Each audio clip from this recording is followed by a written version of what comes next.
En los años 70, el autostop era una manera habitual de conseguir transporte.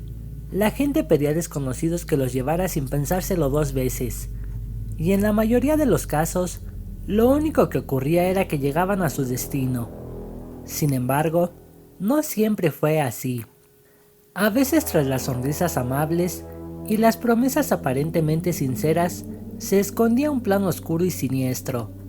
Para Mary, de 15 años, lo único que esperaba era que la llevaran a casa de su abuela. Lo que ocurrió en realidad cambiaría su vida para siempre.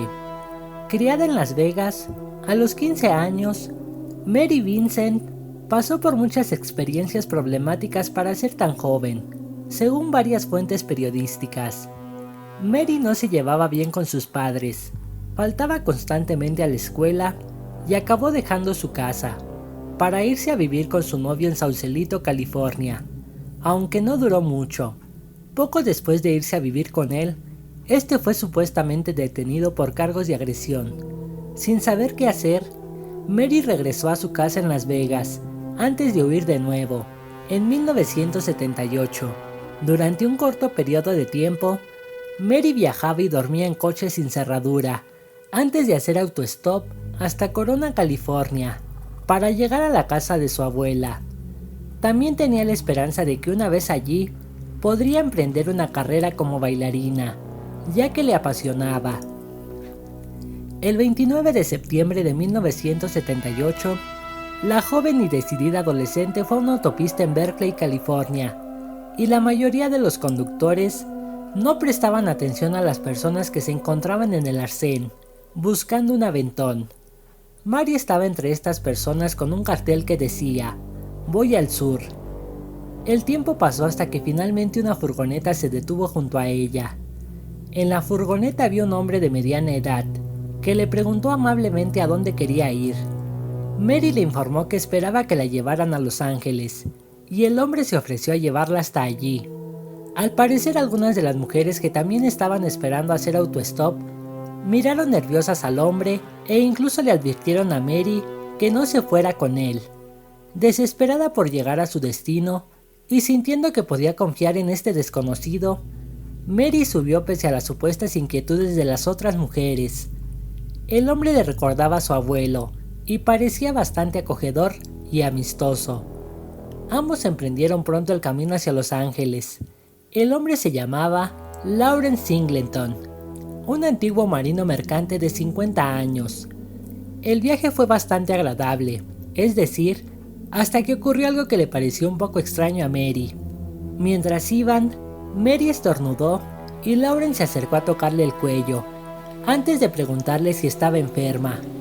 Inquieta por el repentino contacto físico, se apartó rápidamente para que él dejara de tocarla, aunque la situación era bastante incómoda para la joven. Cuando no ocurrió nada más, empezó a relajarse. Poco después, Mary estaba quedándose dormida. Lawrence no había hecho más movimientos y ella se sintió de nuevo segura. Pensó que, además, el camino hasta Los Ángeles era largo, así que ¿por qué no echarse una siesta? Al final del camino, Mary se despertó de su cómodo sueño, para descubrir que Lawrence había tomado una ruta diferente, una que ciertamente no la llevaría a su destino. Enfadada y asustada por ello, Mary amenazó a Lawrence con un palo afilado que encontró en el coche, y le exigió que fuera en la dirección correcta. Algunas fuentes dicen que Lawrence la tranquilizó diciéndole que iba por el camino correcto, mientras que otras afirman que él actuó como si fuese simplemente un error y le dio la vuelta. En cualquier caso, Mary aceptó sus palabras creyendo que decía la verdad, y finalmente llegaron a una área de descanso. Pero Mary empezaba a sentir cada vez más que las intenciones del hombre no eran solo la de llevarlas al sur de California. La inquietud empezó a invadir su cuerpo. Cuando Lawrence salió para ir al baño, Mary se dio cuenta de que sus zapatos estaban sin atar. Todavía no estaba segura de la veracidad de este hombre, así que salió para atarse los zapatos, por si tenía que escapar rápidamente. Mientras Mary se agachaba para atarse los cordones, no tenía ni idea de que una sombra estaba acechando detrás de ella, esperando el momento perfecto para atacar. De repente, un mazo le golpeó el costado de la cabeza, y Mary cayó al suelo. Completamente indefensa, quedó inconsciente. Cuando Mary finalmente despertó, el escenario era completamente diferente al de la siesta que había hecho horas antes. Conmocionada y horrorizada, se dio cuenta de que su atacante era efectivamente Lawrence, el hombre en el que había confiado. Después de dejarla inconsciente, Lawrence la metió en la furgoneta y la condujo hasta un cañón cercano, asegurando sus brazos a las paredes de la furgoneta para que no pudiera escapar. Por mucho que lo intentara, la noche que sufrió fue un horror, y fue tan cruel como enfermiza. Toda la noche fue agredida repetidamente por Lawrence. La mañana siguiente le suplicó que la liberara. Fríamente Lawrence se burló de ella diciendo: «Si quieres ser liberada, yo te liberaré». Lawrence la llevó a la carretera y la acostó, antes de sacar un hacha de su furgoneta. Mary observó con miedo y confusión cómo se acercaba a ella. Luego él levantó la hacha y empezó a cortarle los brazos. Retorciéndose de dolor y agonía, Mary no pudo hacer nada más que sentarse y dejar que sus brazos fueran mutilados. Sufrir el dolor estando aún consciente es algo que nadie debería experimentar. Incluso después de la cruel tortura impuesta a la joven, Lawrence aún no había terminado con su inhumano crimen. Luego arrojó a Mary por un acantilado de 30 pies, cerca del cañón del puerto, metiéndola en un tubo de hormigón. Lawrence comentó de forma enfermiza: «Bien, ahora eres libre».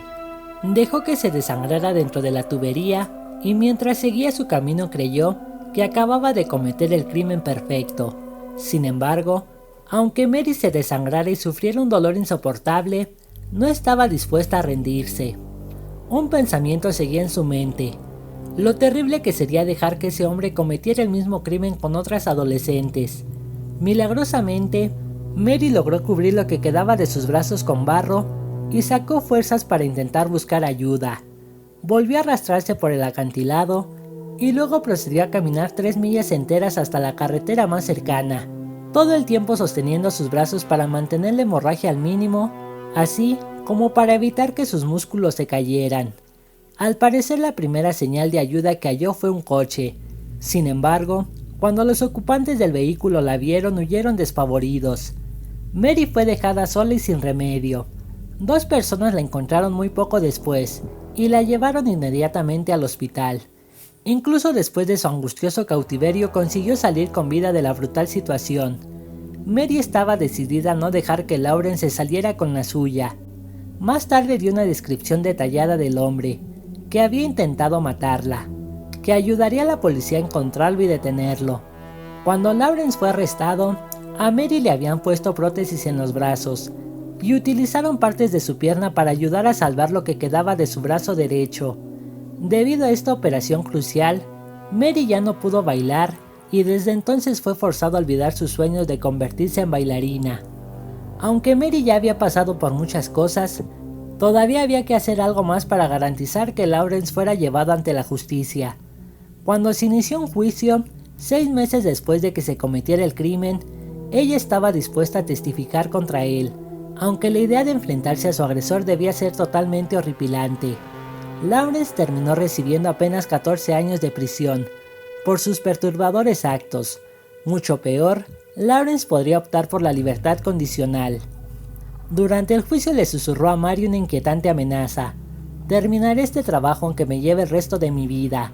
Mary, que todavía era una adolescente, pálida abandonó la sala y solo más tarde reveló lo que él le había susurrado. Mary recibió una escasa indemnización, después de todo lo que había sufrido, pese a que era extremadamente difícil encontrar un trabajo, debido a las lesiones que le habían alterado la vida. Aunque se suponía que iba a recibir $2.56 millones de Lawrence, tras ganar una sentencia civil, acabó sin nada, ya que él no tenía dinero a su nombre.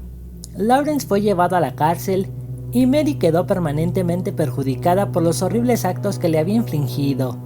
Se escondió durante un tiempo, aterrorizada por la posibilidad de que Lawrence reapareciera y continuara la pesadilla, de la cual había logrado escapar.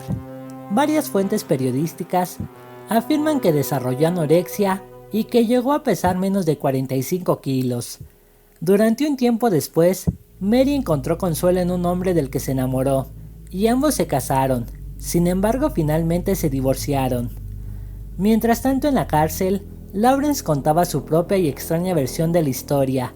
Al parecer insistió en que Mary le había amenazado con el palo afilado de su vehículo, y actuó como si fuera a acusarle de agresión, e incluso intentó demandar a Mary, pero la demanda fue desestimada por los tribunales.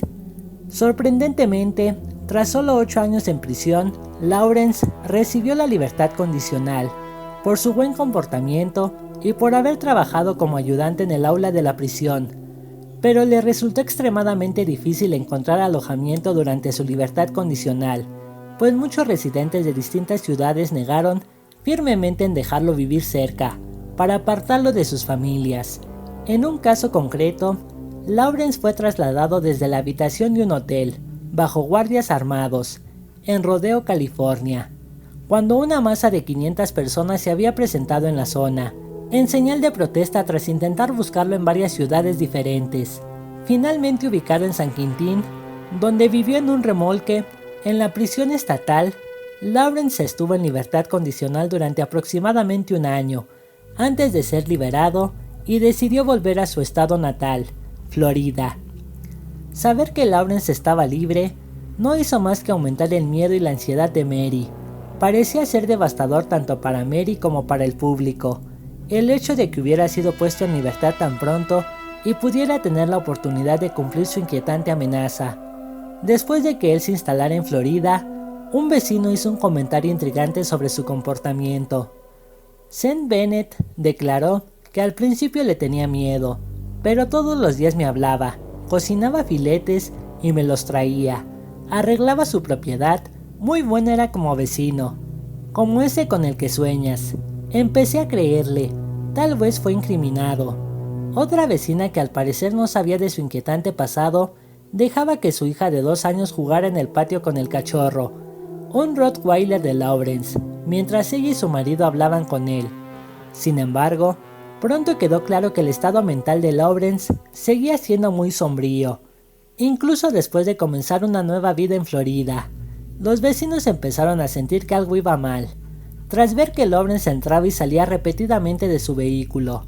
Cuando fueron a ver cómo estaba, lo encontraron inconsciente. Enseguida llamaron al 911, y pronto se descubrió que había estado introduciendo un monóxido de carbono en su furgoneta.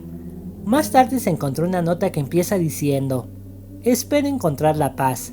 Antes de continuar, me gustaría dar las gracias a todos los que me han ayudado. Por favor hagan que me incineren y lancen mis cenizas al río, en la marea baja».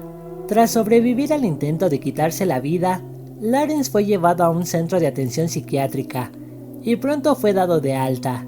A pesar de los problemas de Lawrence, incluidos 2 pequeños delitos de robo, parecía llevar una vida casi normal. Sin embargo, esta nueva vida no duró mucho, y pronto se produjo otro horrible crimen en 1997. Una mujer de 31 años llamada Roxana Ángeles se presentó en su casa. Roxana era prostituta y trabajaba para mantener a sus 3 hijos pequeños, a los que amaba profundamente. Un pintor de casas que se había presentado inesperadamente en la residencia de Lawrence, justo después de Roxana, se topó con algo inolvidable. Al mirar por la ventana, se dio cuenta de que estaba presenciando cómo Lawrence golpeaba y estrangulaba a la chica. En lugar de ayudarla, el pintor se alejó y llamó al 911.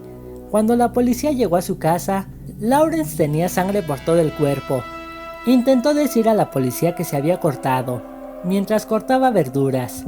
Esta extraña excusa no fue creída ni un segundo, ya que las autoridades ya habían visto el cadáver de Roxana en su piso. Roxana fue apuñalada brutalmente, numerosas veces, y se informó de que sus dedos casi fueron cortados durante la lucha. Fuentes noticiosas informaron que Lawrence tuvo una muy extraña explicación de la muerte de Roxana. Dijo que ella fue, en realidad, apuñalada mientras luchaban por tomar el control de un cuchillo, luego de que ella amenazara con cortarle la cabeza. Lawrence también admitió estar deprimido e intoxicado en el momento de la muerte de Roxana, y afirmó que todo había sido un accidente. Para hacer las cosas aún más extrañas, Lawrence supuestamente afirmó que mientras ella se desangraba, le pidió un abrazo y ambos se abrazaron. Cuando ella murió, él lloró e intentó hablar con ella en vano. Al conocer la noticia del asesinato de Roxana, Mary Vincent no dudó en declarar una vez más contra su agresor. Se le pidió que identificara y más tarde se le citó, diciendo que quería ver sus ojos. Los ojos son importantes. Cuando estaba encima de mí, yo miraba el hacha intentando seguir viva. Después pregunté si podía mirarle a los ojos, pero no fue así.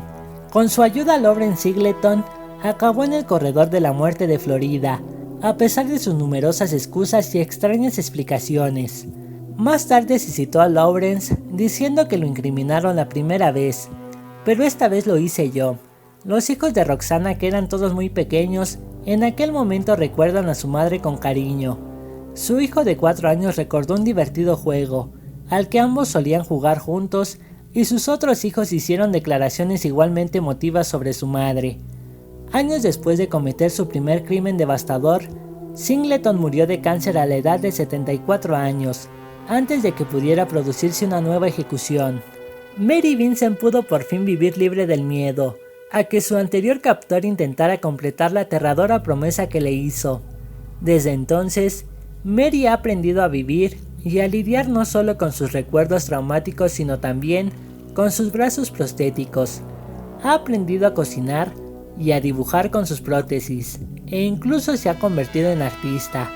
Ha empezado a formar una familia y se asegura de que sus 2 hijos sean cuidadosos y desconfíen de los extraños. La capacidad de Mary para sobrevivir y adaptarse a su difícil situación es realmente inspiradora. Y bueno amigos, hasta aquí el video. Si les gustó, no olviden dejar su pulgar arriba y compartirlo con algún amigo si es que lo desean. Activar la campana de notificaciones para que se les avise cuando subamos un nuevo video. También no olviden suscribirse a este canal. Por mi parte, esto sería todo. Nos vemos. Hasta la próxima.